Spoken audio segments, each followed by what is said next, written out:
Erik, welcome to the Retail Horror Podcast. Hey there, how are you? Thanks for having me. Oh my gosh, I'm so excited because one, a little backstory is you and my husband were working in Matt's showroom We and were. started a conversation because you make these beautiful fixtures for your line. And then fast forward here we are. I'm so excited. Yeah, it was great to be able to put two and two together. We had a good time for a couple days setting up in the showroom together. I love doing that when it's quiet and there's nobody else there. So Yeah. He really loves what you do. I mean, you do some beautiful fixtures, so I can't wait to talk a little bit about that. But tell everyone, introduce yourself, tell everyone a little bit of a backstory, and then we'll get into it. yeah, for sure. I'll give you the 101. Feel free to stop me at any time if you want me to stop or elaborate or speed up. So um basically, so my wife and I both came from the fine jewelry industry. We had been fine jewelers, doing that for years and years. We met in San Diego. I was living there and I actually decided to move to the East Coast. And so I hired her to replace me at the jewelry store that I was working at as a bench jeweler. So that's how we met. And then I moved to the East Coast and then she followed me and we kind of started working here as bench jewelers in two different jewelry stores. Very high end, doing, engagement rings and really, really high end stuff. We got married. We both kind of quit our jobs at the exact same time. I think we're both great entrepreneurs and we're really not great employees. And so it was, I hear you. we just, we both kind of pulled the plug at the same time. She started Lotus along with myself. And then I started doing construction, which is always building stuff. Like you mentioned, has always been a real passion. I love making things. It doesn't really matter what it is. I like at the end of the day to see what I did that day. So we started those two different avenues, and my construction was taking off, Lotus was taking off, and so she was either going to come help me or I was going to go help her. And making jewelry is a lot easier than we're finishing bathrooms and kitchens. So Yeah. yeah, as your husband can attest to that. Yes. So I went over to Lotus, and we both started growing that company together. That was 17 years ago this year. So we both started doing that. I was very uncomfortable doing any of the sales related stuff. Not that I'm an introvert, because I'm not. I just felt uncomfortable selling to other Really? people. And so she really took that. She was designing all the jewelry. I'm better at making things. And so she was designing, I was making, she was selling. And the business kind of grew from there. We were in our basement for the first maybe year and a half, close to 2 years. And it felt like at that time, companies were trying to be large. And so they were trying to portray being bigger than they were, which is different than now. Now people want to pull back the curtain and show everything. They want Yeah. to show where it's made, how it's made, who's making it, how many people are making it. But back then we hid that stuff. Always made in America, always handmade. So after a year and a half, 2 years, it was too big to be in our basement. We had employees at that time. So we made the leap to rent our first commercial building. And then the business just kind of grew from there. And I really feel like we hired our first rep group that first year. Wow.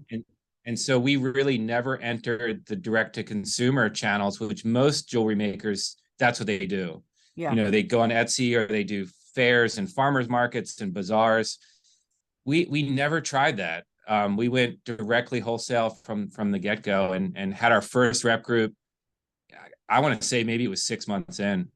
Okay, so I have so many questions right now. And we're going to get to the second part of your business that you added on later, which is mind blowing. Yeah, You have that's when I'm gonna start. I'm gonna start drinking then. I'll wait till then. Yeah, I mean, I said it in the intro, but it's mind blowing that you have two strong businesses and they're totally the opposite from each other. So, Yeah. question on fine, when you say a bench jeweler, what is that? What, for those of us that don't know what that means?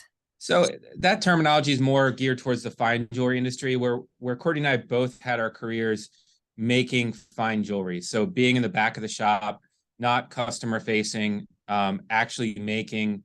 Both of us were in the custom jewelry side of things, and so you would go Diamond. in. Yeah, you would go in and work with a designer, or at times work with us. design a custom engagement ring. And then Courtney and I were the ones in the back, carving the waxes, casting, setting stones, polishing platings, doing everything, giving it to the designer. They give it to the customer. Interesting. So then you guys both decide that I'm not a good employee either, which is why I have my own brand. But when you both decide, okay, so first take me back to, you hire her to be your replacement and you move back east. Were you dating at that point, or was it just like it was just like your new hire and then you guys, because this will be the second or third husband-wife team. And I always, at the end of it, I'm like, why didn't I ask them what it's like to work together as a couple? So for your guys' love story, so to speak, you start dating after you've already moved to the East Coast? Yeah, so I was living in San Diego. My wife is from San Diego. And I knew I was going to move. I loved where I worked, and I really cared for that place. And so I wanted to replace myself before I left. And so I put out an ad. She answered the ad. I trained her for a couple weeks, until we didn't connect really until the very end of that time period. I already had my U-Haul packed to move back to the East Coast. And so we started dating really the day I was leaving San Diego. Wow. And that time period was only a couple months until I proposed. And what? Wait. Yeah, so we were engaged pretty quick. I'm not an indecisive person. Oh my God, I love that. Yeah. So you move, she follows you a couple months later, and then you propose. Yeah. And then you both quit. So I mean, I knew I wanted, to be with her. And so she had said, I would move with you. I would just need to know this is going somewhere. And to me, that meant let's get married. So that's kind of how that went. And I brought a San Diego girl from her hometown in San Diego to Maryland. Wow, that's what I loved about her too, is that she didn't even question that move. She was ready to go the second I mentioned it. So wow, that's amazing. Yeah. And I think that's probably coming up on 20 years, maybe a little bit more. Oh, congrats. That's amazing. Okay, so now you guys quit. She starts. So when you guys started the jewelry, or when she started did you go with the intention that it was not going to be retail? You were going to go wholesale, or when you just start deciding to create? I think so. She had worked for a company in Santa Barbara called Zad. They did Indian import jewelry and stuff like that. And so she knew what the wholesale model looked like, and I think was comfortable with that. And I don't know if we geared our early business around that model, but she would go door to door from boutique to boutique and sell jewelry out of her briefcase. And that's actually where we met our first rep group. The owner of that rep group was doing an in-store little meet and greet at one of the local boutiques. And so Courtney was there selling her jewelry. That woman saw it and took a chance on us. That company's not around anymore. But the long way about it was that's really our introduction. We started doing trade shows really quickly. Wow. Which is another kind of key point that we've built our business on. So I would say sales reps and then trade shows. So we started doing more of the handmade, made in America shows. So we started with the Buyer's Market of American Craft, which was in Philly for years. BMAC, which is the Baltimore Art Show. I don't know what that one was called. And then right to New York Now. Wow. That's and this ballsy. Was all, yeah, well, this was all 2007 when the world was ending, and we were a lot younger than we are now and didn't really know that this was a stupid idea. I often say ignorance is bliss. I hate to say absolutely. I always reflect back. We hired a business accountant right away off the bat to take care of that side of things. And it was maybe year 4 or 5 when he looked at us in a meeting and he's like, I got to tell you, I really thought you guys were going to fail. And then every time we met quarterly or biannually, you guys are doing better and better. And he's like, I didn't tell you the odds are against you and you didn't know it. And you just didn't think that failing was an option. And so, that was years later, but we did kind of grow just this without knowing that failure was even a possibility. I love that so much. But yeah, when we started in New York Now, it was funny because people that had been there had gone through the whole process of New York's Newest and doing the shows on the piers before you got to be in the Javits Center. I think I might have just called and said we wanted to exhibit, and boom, we were right in, because Literally, I think that like, year everybody's like, everybody thought the recession was here and there's no way anybody was going to buy, and we showed up and did great. And I I think love that thought process is still what it's like today. When I talk to new vendors and people that just show up, I'm like, yeah, talk to everybody, listen to everybody, and then do your own thing. Because you could be right next to somebody that says, somebody could be like, this is the worst show ever, and the guy next to you on this side is having the best show ever. And those two things aren't the same experience. And I think it's important just to, listen to it all, take what you can from it, and then do your own thing. Yeah, I think like on a sideline right now, and I'm willing to bet I know the answer, because everyone's like, the next recession's coming. And I mean, even I sat on a round table at Las Vegas Market Center for podcasters, and somebody had said something about the recession, and I'm like, have you gone out onto the show floor? I said, because it's nuts out there. Like, there are more people shot. So I'm sure it's there, but I sort of live in the world of denial, and you know, if not listening to the noise, and not, I mean, that's kind of how I've survived the last political cycle. I'm not going to listen to it. I'm not going to turn on the TV. I'm not going to go. It's like that. Well, we went from ignorance is bliss to denial is a really powerful tool. I think both are 100% true. Those people that you're talking about that were in that get together, that's probably the same person that thinks everything is half empty. So yeah, they're the ones thinking the recession's there, probably to give them an excuse for doing poorly. Yeah. I it's true. It's kind of what you believe and how you conduct yourself every day. And I'm doing great. Hey, I'm not going to worry about, obviously it's back there in the back of your head, and obviously, but I think that the more you focus on the negative, that's where you're going to end up going. And I love that you guys built this whole business on that. That's amazing. So when you guys, like, straight out the bat, you end up in New York now, and obviously you can't show up to a 10x10 booth and just throw it on plastic tables and put a tablecloth over it the way you see. So is that when you started? Because anybody who's listening to this, and everyone who knows the line and who's seen your showroom and spaces in showrooms around the country, you have very specific, made to order fixtures, and then now you offer them correct on the line. Like, if you buy this, absolutely. So did your booth start out looking like that?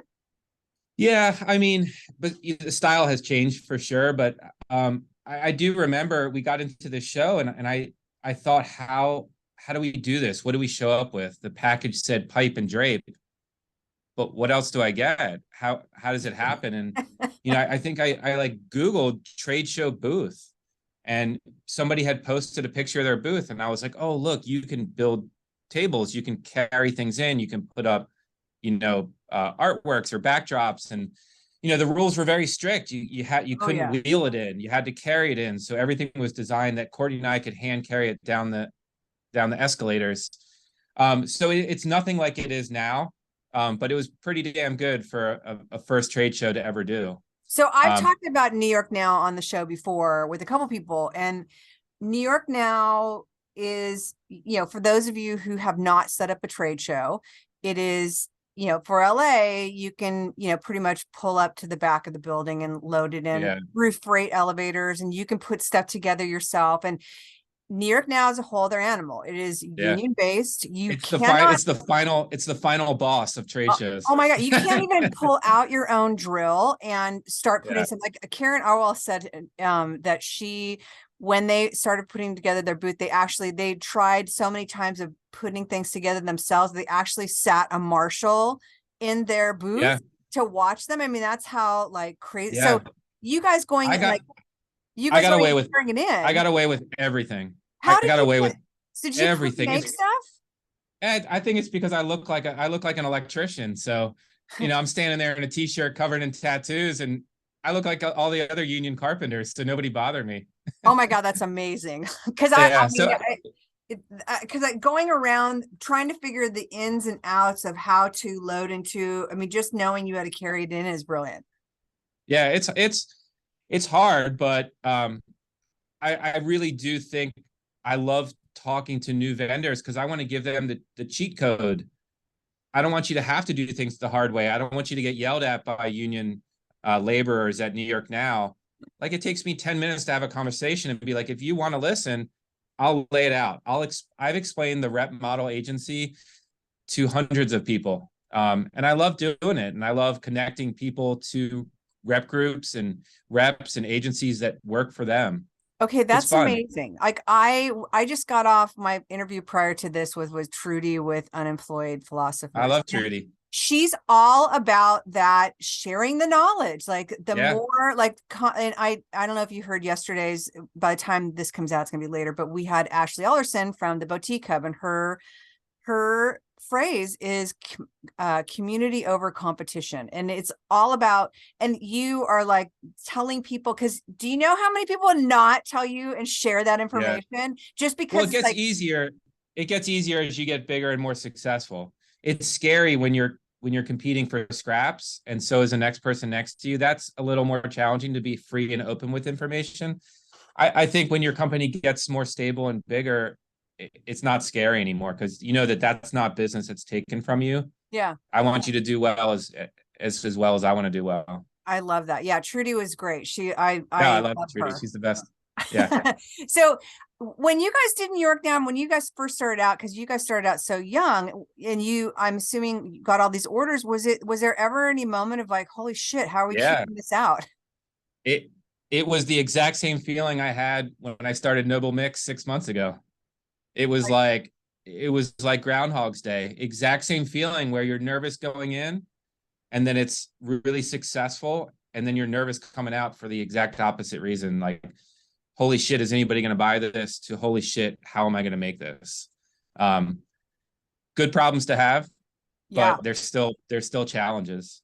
So how, as Lotus grew, at what point, how many years into it were you when you decided to create Noble Mick's? 17. Okay, so you had some good time. You have to tell us about, because you told me the story when I saw you at Fine Lines in this last winter show. I love everything about your aesthetic, both Lotus and Noble Mick's, I love. And I'm out of anthropology, so I'm like a total aesthetics asshole. Like that is literally like what I believe drives people's companies, and why it looks so good, because there's intention and there's design behind it. And that's us buyers. That's how we buy. We buy because something looks really good. So tell us a little bit about how Noble Mick's came to be. So, after well, I guess so if this is 17 years, technically it was last year, so 16 years of Lotus. And fast forwarding from that first trade show, where I was terrified to be there and to sell product. I remember setting up that booth for the first time, and everything's looking great, and the door's open. And back in the day, those customers were roaring down the aisle at New York Now. And my wife Courtney is like, all right, I'm gonna go to the bathroom. And I was like, what am I gonna do? What do I do if a buyer comes in? And she's like, we'll sell them jewelry. And I remember the buyer that came in, and she's looking around. We had a corner booth, and she looked around, and then she looked at me like she was gonna ask a question. And I must have just like glared at her, like, don't ask me anything. And she kind of like scurried away. And then Courtney came back, and I was like, oh, thank God.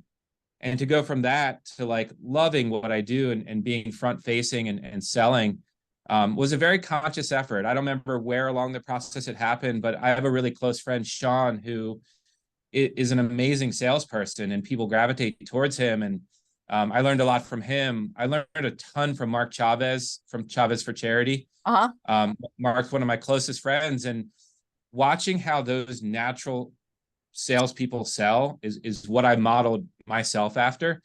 And I made a conscious effort one show season to be like, if they can do it, why can't I do it?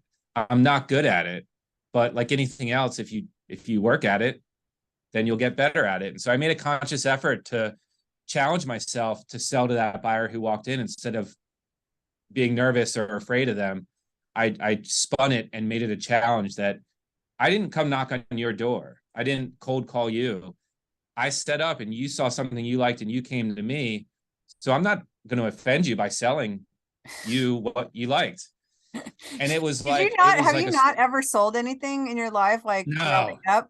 Like no. growing up, I have to ask, like, what did you do? What did you do before the jewelry? I You were behind the wall. I did all kinds of silly stuff, but nothing sales related at all. No. Um, Well, what did, now I want to no. know what you did. Oh, just like mowed lawns and all kinds of ridiculous jobs, but You never yeah, had to nothing be real. like selling to, like, because a lot of us in retail have grown up in the restaurant world where you got to schmooze and, Yeah. And smile. also I think another huge hurdle, um, I was selling women's jewelry.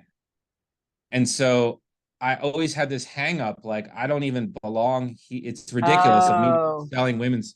That's the most silly product that I could be selling. There's so many other things that I'm into. Like I'm not necessarily into jewelry. I like making things, but jewelry's not something that I'm passionate about. So that was probably had something to do with my hang up on selling jewelry until I made it a conscious decision. I'm going to get good at selling this. And I use it to my advantage. I think, a lot of the other salespeople selling jewelry, were women, and I was a guy, and I stood out. Maybe I looked different.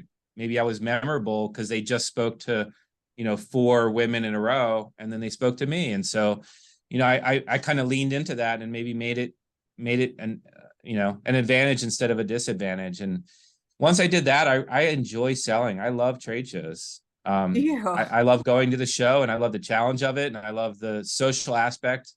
I have so many friends in the trade show industry, Yeah. which kind of brings me to your original question, was how Noble Mick's came about. So February of last year, I always stay at the trade shows until the last day, which I think is really important. And that's the time I spend with the reps that are still there. It doesn't cost me anything. I'm already there. Why not spend an extra day and be able to get to know these people that I expect to sell my product? And it's worked because I have a lot of really good relationships with sales reps. And so the last day I was walking around the fine line showroom, and I was just looking at product, and I was thinking about, being on the road for 5 weeks. What did I keep hearing people say? And every buyer asked the same questions. They ask, what's your minimum? What's your best sellers? And then they ask, what's new? I have an opinion about all three of those questions, but I harped into the what's new, and every buyer asked that. And I walked around the showroom, and I was like, these people seem to really want something new, and not just a new color, a new shape, a new size. They want a new product.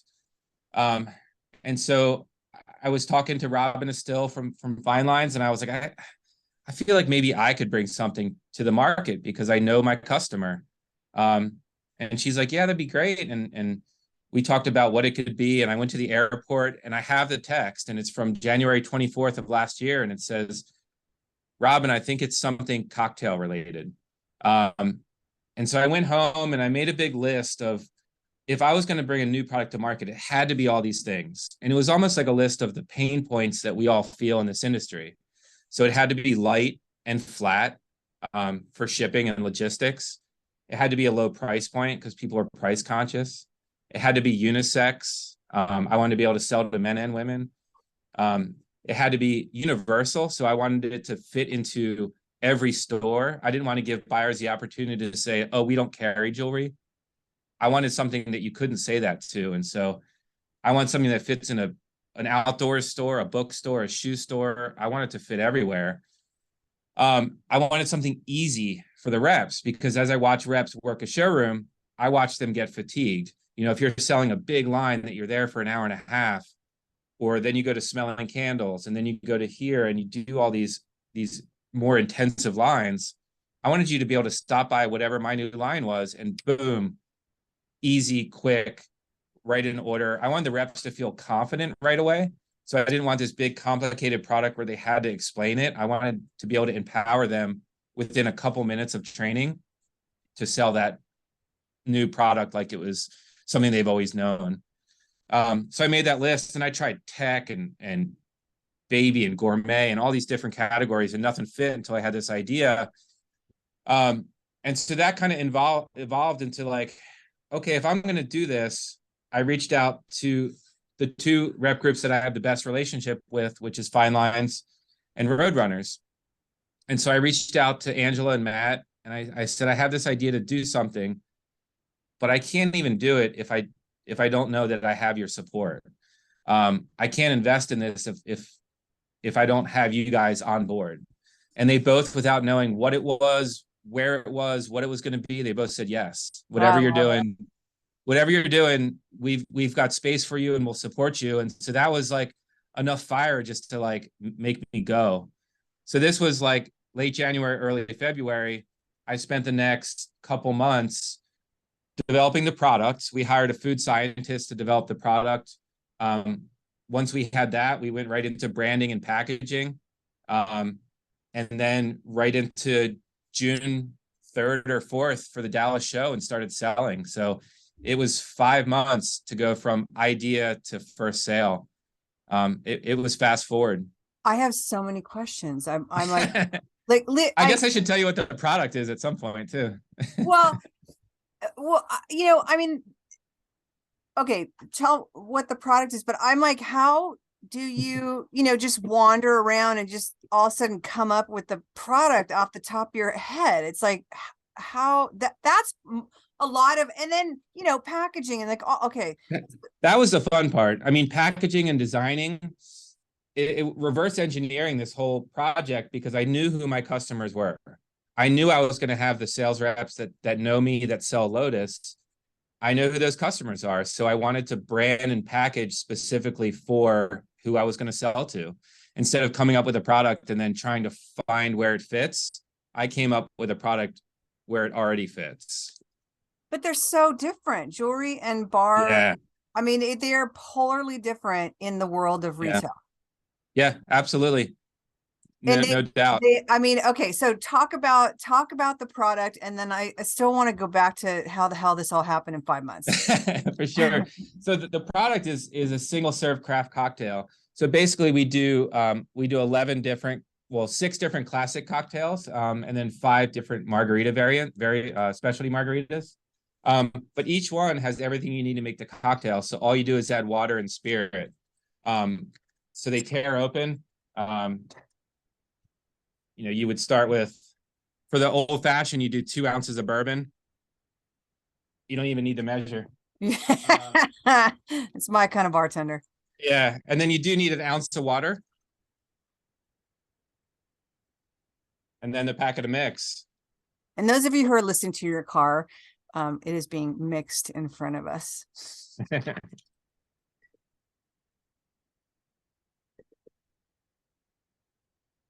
And then for the old fashioned, you're not going to shake the old fashioned. There's no citrus in it. So you're really just going to make it in the glass and stir it over ice. And that's it. So this cocktail is the grandfather of all cocktails. The old fashioned was actually called cocktail before they started to spin off of that cocktail. So this became the old fashioned cocktail and then the old fashioned.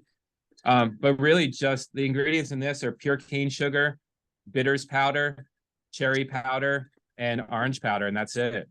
So it's everything that you would have in an old fashioned, but you don't have to get all those ingredients out. So, okay, Cheers. so cheers.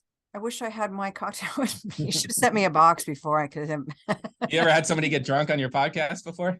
No, I have had 2 of my friends from Z Gallery, and we were all drinking at the same time, and I know I get super, not mouthy, but I just will fucking ramble.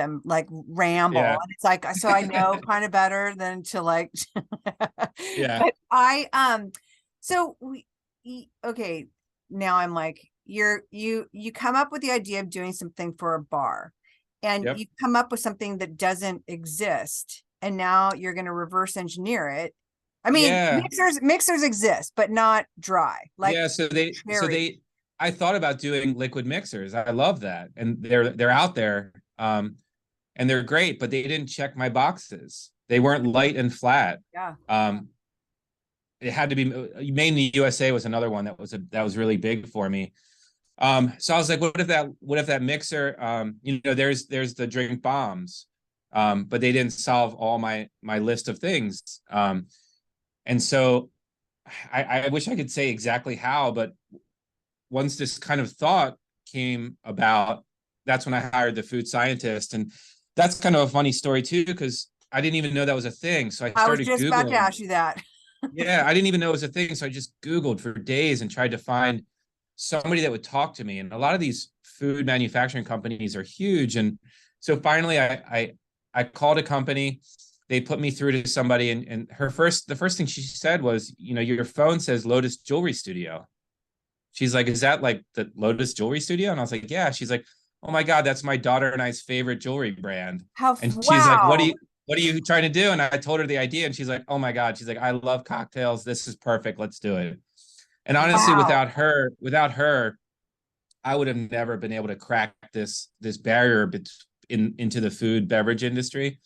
She really helped, Science projects. not just with the recipes, but like connecting us to somebody that would even make it. Really helped out a lot. It went fast. You know, I called the people that do Lotus's graphics and design and branding, and I couldn't afford I didn't want to spend what they wanted to develop a brand. So I was like, I'll do it myself. And Courtney and I really did it ourselves. We hired a buddy I went to high school with to put the digital part together. The name, we didn't have a name until the final hour. We tried so many different things. What were some The of the name names? yeah. So, oh God, so many stupid things. Come on, I want to hear it. Yeah, this name comes from Noble, comes from the Noble experiment, which is what they called prohibition before it was prohibition. And then Mix is a play on MIX. Yep. And then the logo is a moose with a crown on, and that's what changed a lot. That was a frog for a couple months. After it was a frog, it was my buddy Mark Chavez from Chavez for Charity. It was his face. And then one night it just came to me and it became a moose, and I'm glad it did. Tell me, I want to know some of the names that didn't make the cut. I wanted something that like played on. I wanted the name to tell you what it was. Yeah. So I wanted something that played on that it's a mix. So it was like Mixin and mixers, and everything had something to do with MIX, like Mixin or mixing or but Mix was perfect. I thought that was like, a lot of people don't even ever put two and two together. Well, I didn't until I was like rereading and re-talking to myself through reading your bio, and I'm all, oh, Mix. I get. I'm so glad it has something behind it, because everybody asks, and I'd feel so stupid to just be like, I don't know. It just somebody's happened. name. Yeah. But picking the colors was like, Courtney, my wife, was integral in like putting all the colors together to make sure that they look modern and unisex. They go well together, because when we sell them, you know, as like a package, they are all going to be next to each other. So the colors have to be like complementary. And so that's kind of like that all. It's a short story because it happened in 5 months. So what are in the tins, or the little, are those just bigger serving sizes of that? Yeah, so we're actually going to start shipping these next week. These are multi-serving containers, so they hold 6 to 8 cocktails. And so we do all 6 of the classic cocktails in these. And so if you don't want to carry these, you can keep this on your bar.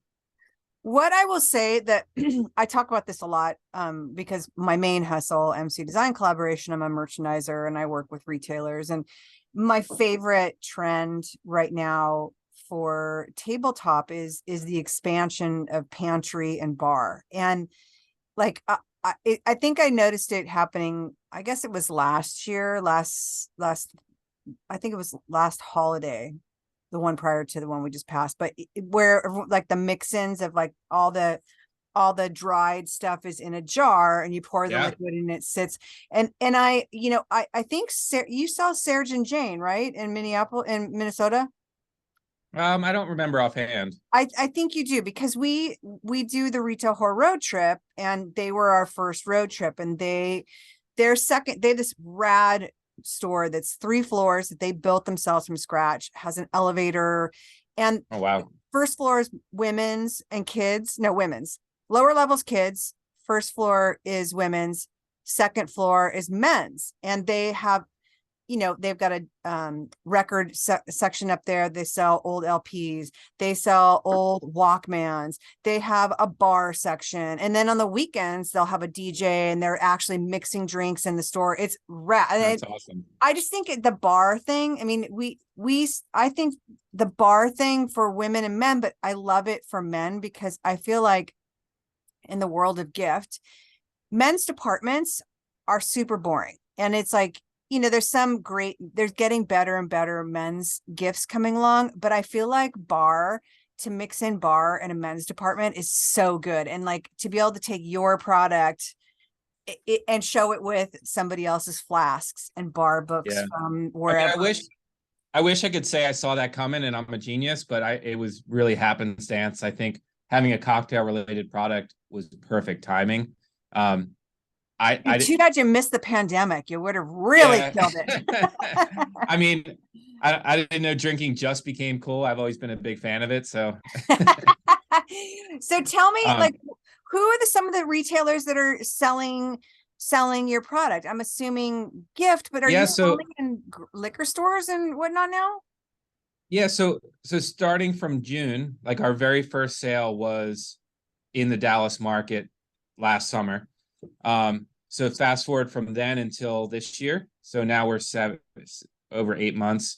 Wow. I think at the 7-month mark in business, we had opened 1,200 independent retailers. Holy shit. That's amazing. It went really fast. I mean, I have lost complete control of our account list just because it grew so quick, so fast. So it's everything, to answer your question, it's everything from bookstores, hospital gift stores, clothing stores. We haven't pushed very hard into grocery and liquor. Oh my God, good. Hallmark stores. I think because we know gifts so well. Yeah. And we know that customer so well. I think we need to build our brand on that channel. Well, I'll tell you though, in the world of specialty grocers, like I work for Bristol Farms, which out here in California is a very, very, very high-end grocery store. I wouldn't even call it a grocery store.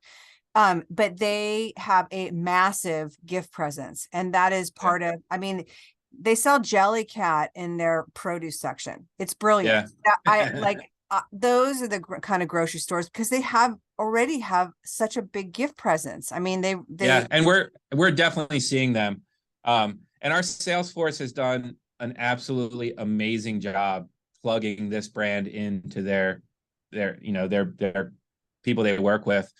So we are seeing grocery. It's been a different experience for me too, because Lotus is really built on small independent brick and mortar retailers. Mm-hmm. We've never really done any big box. We've never done any major retailer. And so now with Noble Mick's, it's a lot different. I've never done so many like vendor onboarding portals and paperwork in my life. So I'm learning a lot about a new side of this gift industry that I didn't know. And so, I mean, it's like being a really good skier and then trying to snowboard. And now I'm trying to learn how to do something different, where a lot of aspects of business, you know, the infrastructure of Lotus is helping grow Noble Mick's. So like when you start a business, we didn't have to get business telephones and business banking and all of that stuff is what we know. We already have everything set up for Lotus. We've got this beautiful big shop and warehouse. And so putting another brand into that ecosystem was cheating. You know, it made this a lot easier than if you were to just start a brand new business and try to get into our industry. It would have taken you a lot longer than 5 months. Yeah. And you have phenomenal, I mean, obviously Matt, Fine Lines is the sponsor of this episode. Awesome. So you have phenomenal reps. I mean, and they've got so many amazing connections, but I seriously, like, I don't doubt at all that you're not going to be in like a Bristol Farms or the specialty grocers that do, you know, they have the connections in the gift world for sure. Absolutely. Yeah. I mean, I really can't say it enough. And maybe I breezed over it a little bit. If Matt and Angela, Tasha and Rayleigh and Robin and those core group from Fine Lines and Roadrunners, if they had said no, this wouldn't have started. I wouldn't have been able to invest my time and energy and money into this if I didn't have their support up front. So huge thank you to them for allowing me to be where I am now. And like, it's been awesome. I mean, the reps have latched onto it and just run with it. And being able to grow a company from nothing, you know, showing up to a sales force and saying, I have 0 sales. Can you sell this for me? Yeah. That's a big ask. And so, you know, it's so appreciative of everything they've been able to do for us. It's been awesome. So talk to me about the flavors of cocktails. What other, you've got the Moscow Mule. Yeah, so we tried a bunch. When we were in R&D, we knew we wanted 6 because, you know, knowing our industry, we want 1 SKU for a package that boom, you're out the door. And so being able to, you know that in advance, we know where that sweet spot is. I don't want to talk about wholesale pricing, but we give them the spinner. It comes ready to go in the showroom. They scan it once, 1 SKU, and they walk away. And then they have a point of sale display that gives them all 6 of the classic cocktails. So we do 3 vodka, 2 tequila, and a bourbon. So we do a classic margarita, a Moscow Mule, a Bloody Mary, a Paloma, which is tequila grapefruit, a Cosmopolitan, and an old fashioned.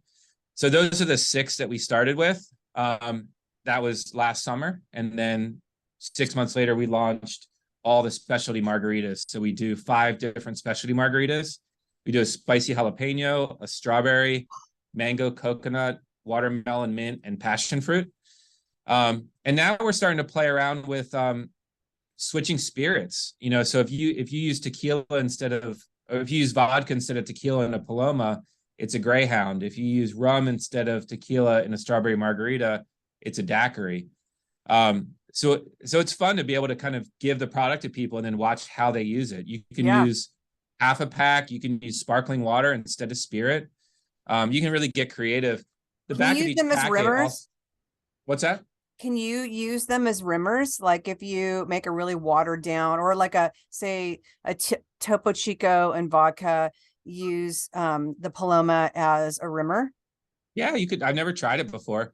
I mean, they're pretty concentrated. You know, they're between 6 and 12 grams, make a full cocktail. Oh, okay. So they're pretty potent.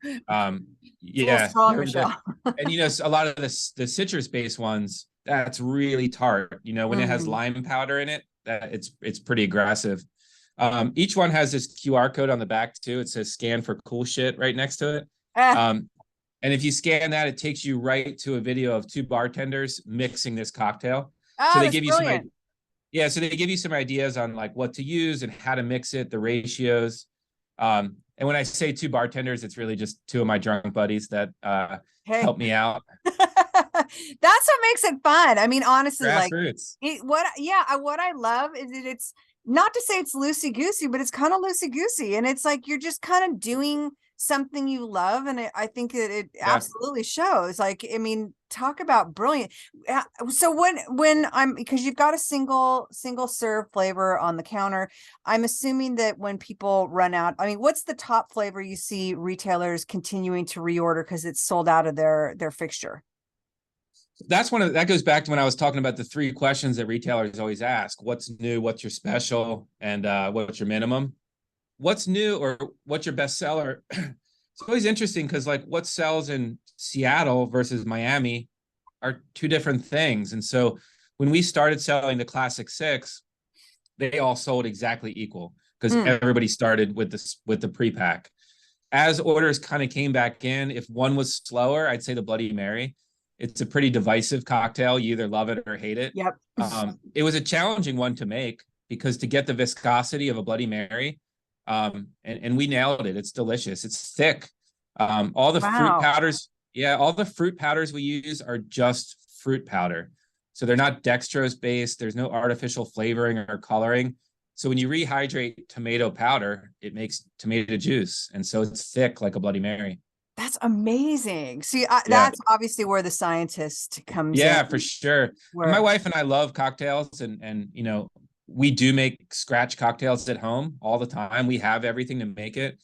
Sometimes you don't want to. Sometimes you don't want to go get everything out, dirty a bunch of stuff. And so that's kind of where this fits in for a couple like us who love making scratch cocktails. we still use it. For somebody that lives in an apartment in New York City and they don't have all the stuff, they use it. If you're going camping and you bring, one bottle of spirit and a bunch of these, somebody can have a margarita, somebody can have a Paloma, somebody can have a spicy jalapeno. So it almost fits into. I love the camping idea. That's great. Like, you name something, I'll tell you how you can drink Noble Mick's at that event. Oh my God. I love it. So I have to ask you, because Dave and I are doing a podcast episode together, because so many people are like, what's it like to work together? So how is it to work with your wife? And the question that I'm going to ask you is the question that I'm going to ask somebody asked to ask Dave and I is, what happens when you go home if there's some type of argument or disagreement? What does that look like at home? We've, when we were starting Lotus, you work 24 hours a day. And especially when we were in our house, you walk by that computer, there's an email, you're answering it. You walk by, there's something to do. We work till midnight. Oh. We have 2 children now, and priorities change and the business grows and evolves. And Courtney and I work Monday through Friday, 9 to 5. Oh, that's brilliant. Good. We don't talk about work at home. We don't work on the weekends. We have a very healthy relationship with work.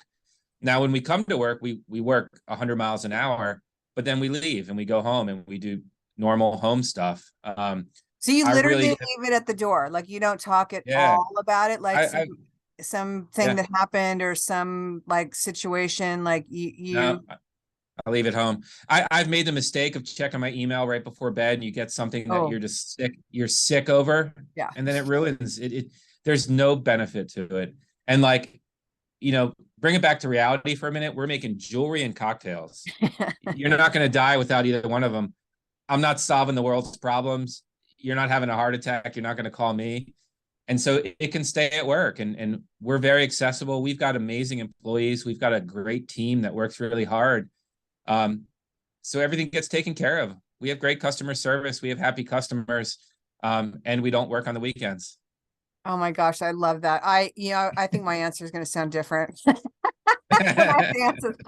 Because Dave will come home and he's all fired up about something. And he wants to talk about it, and I will literally turn around like, "Can we not talk about this? Like, I don't even want to talk about work." Like, and sometimes, sometimes it's okay. We break that rule, but it's always like, "Hey, can I talk about work for a second?"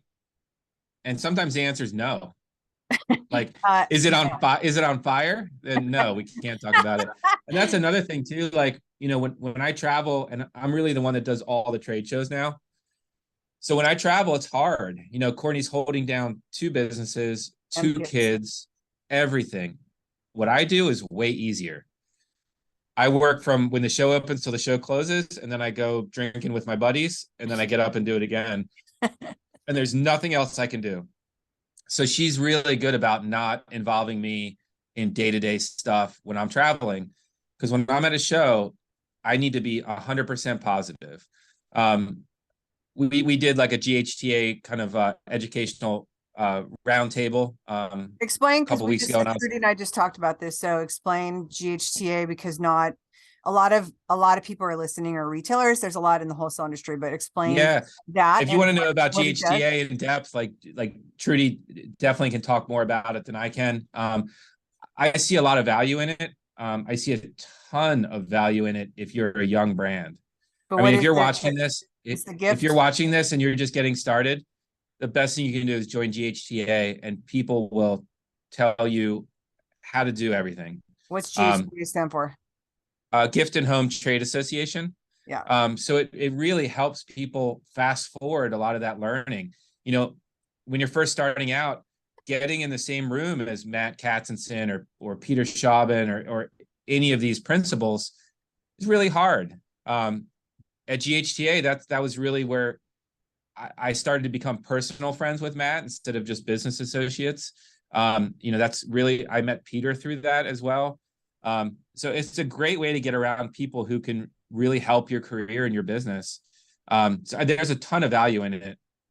I was on the board for a little while, and I still see value in it. I really do enjoy it, and all the relationships there. I forget why I started talking about it. I didn't mean to cut you off. I know in the retail world, none of us know about it. I know about it because I vacillate Yeah, between we wholesale. want retailers, we want the opinion of retailers, and they do a good job of trying to bring in retailers. It's hard because, to go to the conference every year, you're going to have to fly somewhere. You're going to have to, drop a couple bucks to stay there, but there's value. And I think a lot of us work in this bubble. All of my days are spent in this building, until I go to a trade show and I get a chance to talk to people and find out what they're up to. But retailers are the same way. They're in this little bubble. They go to a show and buy and then go back to their bubble. GHTA is a chance to kind of like talk to people outside of that bubble and see what works and what doesn't work, and get opinions and thoughts. And maybe you come home and you're like, I'm doing everything right. And that's great too. Can retailers join it, or isn't it only? Oh yeah. Oh, everything from, there's agencies, manufacturers, retailers, anybody in the gift industry for sure. What is it? GHTA, Gift and Home Trade Association. Okay, we will. Yeah, it's a great organization in the show notes. So for the retailers that are interested in looking into it, we'll make sure that awesome. we have links for that. So I was on the panel of this webinar recently, and it was, what happens after show season? What do you go home and do? And there was, an agency there. I was a manufacturer. There's sales reps. And my experience is so different. I was saying, like, when I go to a trade show, it's all positive thoughts. I'm not a numbers guy. I don't know what I did last show. I don't know what I did at the show. I don't know how my day was. Because my mentality is, I'm there. I'm going to be there. So if I'm having the best show ever, am I going to work less hard? If I'm having a real shitty show, am I going to work harder? I'm going to do the same thing, whether it's good or bad. And so I feel like those numbers kind of clutter my kind of one single track mind. And when I'm there to make relationships with buyers and reps and sell product. Well, and you're I don't think present. numbers help me. You're present. And I think that is huge. I don't think a lot of people just in life, period, are present, where take away all the outside noise, and I'm going to pay attention and listen to you. And that's Trudy was talking about, being an active listener as a rep, and you're the epitome of like, everything's good, everything's sunshiny, and like, let's go. I don't know if I do it on purpose. I think guys, and I can speak for all guys when I say we do one thing really well, and then when it comes to multitasking, it's really hard. If I'm writing an email and like somebody says something, I have to like take a second to be, okay, now I'm listening to you. And then I have to go back and reread my entire email and start all over. So I just do one thing good, and I try to stay in my lane and do that one thing when I can. Hilarious. You're so funny. So, do you and your wife does Courtney does work with you on Noble Mick's, and do you absolutely design the fixtures and work with her? Do you still work with Lotus, or is it just the 100% part? Yeah, 100%. We're all in the same building. It's a very incestuous relationship between the two buildings.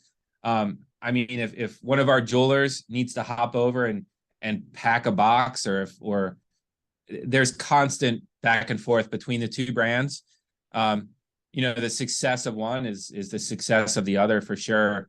So they're separate in that nature, but yeah, we're all in the same building. It's all the same thing. I could answer a Lotus email and 2 seconds later answer a Noble Mick's email, and back and forth. And all of our sales reps. You can't multitask. You can't multitask. How old are your kids? Our sales reps are the same too. And so a lot of times, you can ask me questions about both. How old are your kids? So our son is 6th grade, so he's 12, and our daughter's 3rd grade, and she's 8. Does your son have any interest in, or either of your children have any interest in your businesses? I don't know. I think our daughter is very creative. Maybe she will in the future. It's hard to tell. I'm not totally sure, but I don't know if it's the entrepreneurial spirit is hereditary. It'll be interesting. We'll support them with whatever they want to do. I don't know if our desire to build a business was intentional, or it was just easier than going to work for somebody else. I really can't. I don't know if I can answer that question. I think because you're making something, and I think that my desire to go not work for somebody else is a lot easier because I'm not producing something, and I don't have to hold stock in anything. Like it's just me doing merchandising and display and consulting with retailers and wholesalers. And, but it's a lot different when you're the one putting the money up. Did you guys fund everything yourselves? Yeah, both of our businesses have never borrowed money to grow our business. It's all happened organically. I mean, when Lotus started, we'd write one order that would pay for us to make the next order, and it just kind of organically grew like that. Lotus was able to fund, the development of Noble Mick's, and now Noble Mick's is off on its own, for sure. So not having that has been great. I guess when you stand back and look at it, maybe it's kind of scary. Yeah. When all your eggs are in one basket. Courtney and I are both really hard workers, and I think something I always talk about is just effort. We both have always been willing to put in more effort sometimes than people around us. And so with effort, I've never seen somebody that worked really hard and didn't succeed. That almost never happens. Yep. I feel like when you put in as much maximum effort as you can, it's really hard to fail. Yep. I think also passion has a lot to do with it, especially when it's yours and you love what you're doing. Yeah. You're creating something. I'm going to ask you a question that a lot of entrepreneurs do not do, and they don't learn it till it's too late, is when did you start paying yourselves? The first year. That's brilliant. Because a lot of people Yeah. get stuck into that. They don't pay themselves. And I hear more personal development and business coaches that the first thing they say is you need to make sure you're paying yourself, because I think a lot of people don't, and they're too afraid to take the pay check out of their business. But I think it's incredibly important that you do. Yeah, some of that business finance stuff is very esoteric for me. Like I don't, that's not my sweet spot. I don't really fully understand how all that works. My wife, Courtney, is way better at that stuff than me. She can wrap her head around the finances so quick. I don't always get it perfectly. I mean, the way I kind of think about it is, there's two businesses, there's a corporation, there's a lot of nuts and bolts and moving parts. At the end of the day, if it's not spent, it's profit, and it all comes down to the bottom of the funnel. And that's where Courtney and I are. Even though it's a corporation, we're the owners of it. So whether it's profit in the business, for us, the way I look at it is it's all the same. If you don't spend it, it's profit, and then we get paid. I love that. It's like the simplified version. It's so it'll probably piss off every finance person ever, but that's kind of the way I think of it. Well, it's working, clearly. I've seen people say, "Oh, we'll just expense that." And I'm like, if you don't expense it, it's profit. You can take it home with you. What do you see coming down the pipeline for new intros for the next show season? Because I'm hoping that we are going to release this one close to the summer shows. Trudy's is going to be probably the last week in May, because I believe kickoff is Dallas, and that will be in July or June 17th or something. Yeah, the cycles for Lotus have always been, January 1st, a main catalog. Not everything's new, but it's a new catalog, and that's everything that's current. And then June 1st are additions, so that's another catalog. And then both those catalogs ride out until January 1st the next year. Because that's what we do, that's what we're going to do with Lotus. So we introduced the 5 new specialty margaritas in January, along with the multi-servings.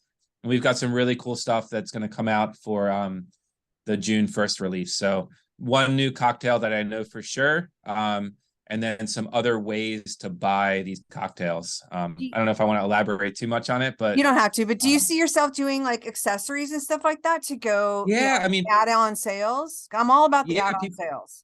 Yeah, people have asked for sure, and I think that's when introducing new product, I think it's really important not to just take dollars from here and put them here.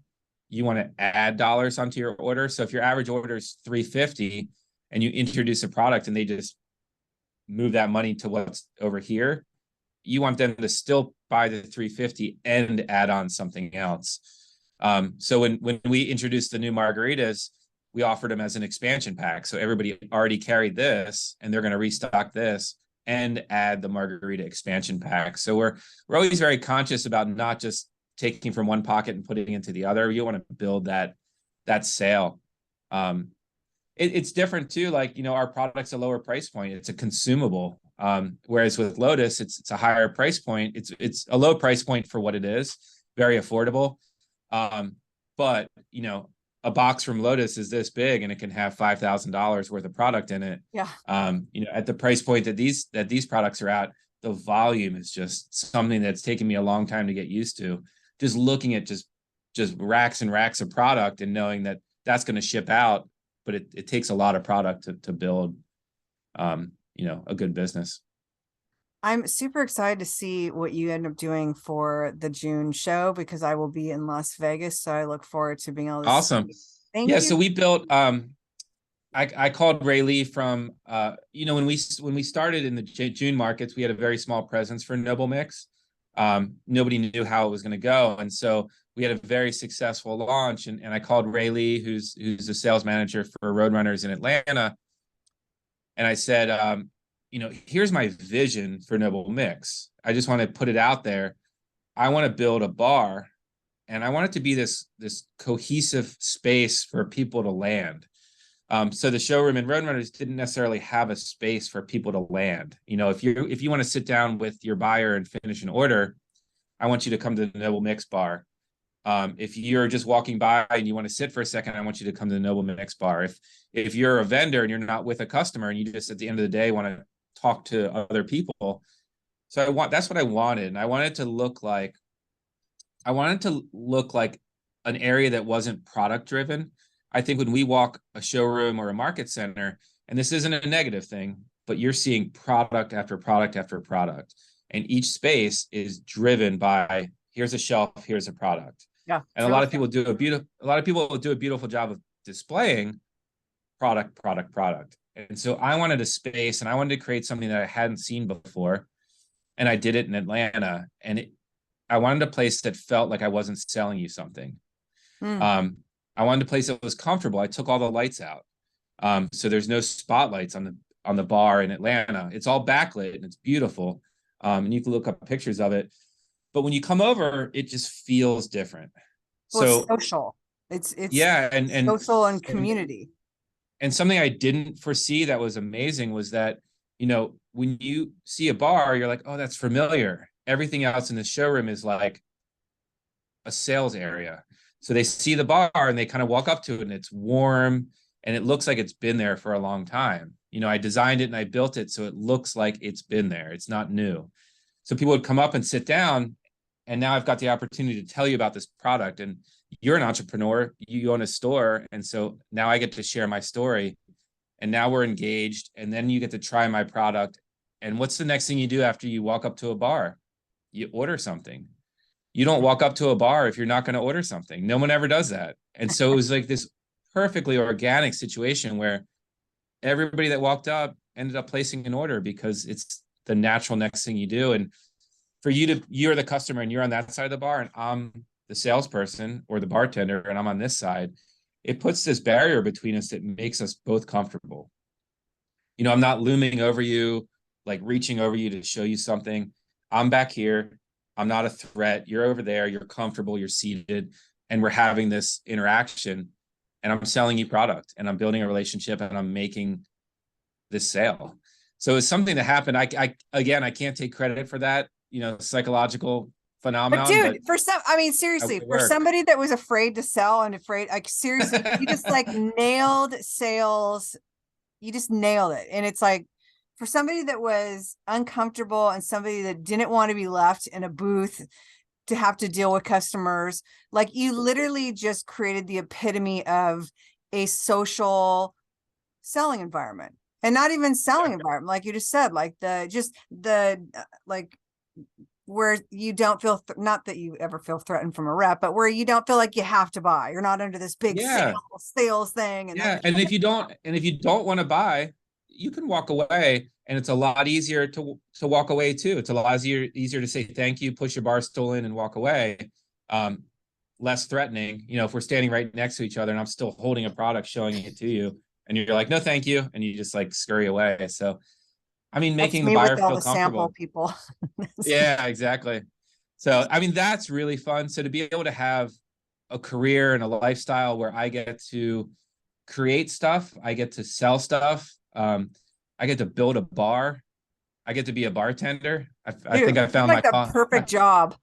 Yeah, I found my calling for sure. I definitely look, sometimes it was funny too, because I'd sell Noble Mick's to a customer, and then I see him walk over to Lotus, and I kind of walk over and like help him there too, and they're like you look like you fit over there a lot better than over here. But yeah, I think sales is sales. When you believe in your product and you're not selling them junk, you're selling them something that's well made, that tastes good, or that's made well. It's easy. I don't, you don't feel bad about selling something that you really care about.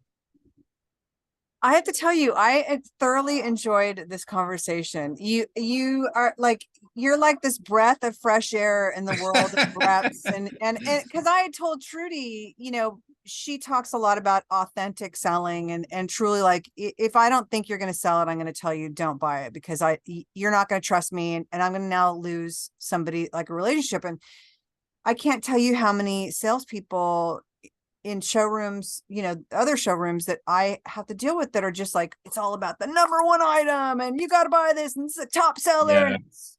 And I've actually had to say to some other reps, like, have you been, this is when I was with the candy store and ice cream store, and it was like, everything was bright, everything was fun. It was all like, happy birthday stuff. But, them trying to sell me top sellers that had absolutely nothing to do with what the store was. And it was at the point, like, can you please do your research on the store. Please look at what we're at, because you're really trying to sell this hard to me. And it's like, you start to get so like, stop, like the people Yeah. count things out at I'm the worst. So it's like, hi, would you like a lip balm? No, thank you. Like, Yeah. I mean, we're dealing with buyers, but they're people. So you wouldn't walk up to somebody at a party and just be like, give them the hard sell. I mean, I feel like if you treat that buyer just like a person first and a buyer second. And honestly, there's been times where I'd rather hear about your store or hear about where you live or what your family is. And then, I mean, we can talk about product, but during that process, it should be more. Otherwise, just go online. If you don't want that personal interaction, if you don't want to, hear what my experience is, or if I don't want to hear what your experience is, and why are we talking to each other face to face? We could do this. We could do this on the phone or online. So I think that personal interaction of being at a show and helping people is great. It's valuable. I don't think it's going away. It's a whole nother topic, but I think that face-to-face personal interaction with smart buyers. And let's be honest, like, there's bad salespeople. There's bad buyers too. Not everybody's good at them. There's no test to do what we do. Nope.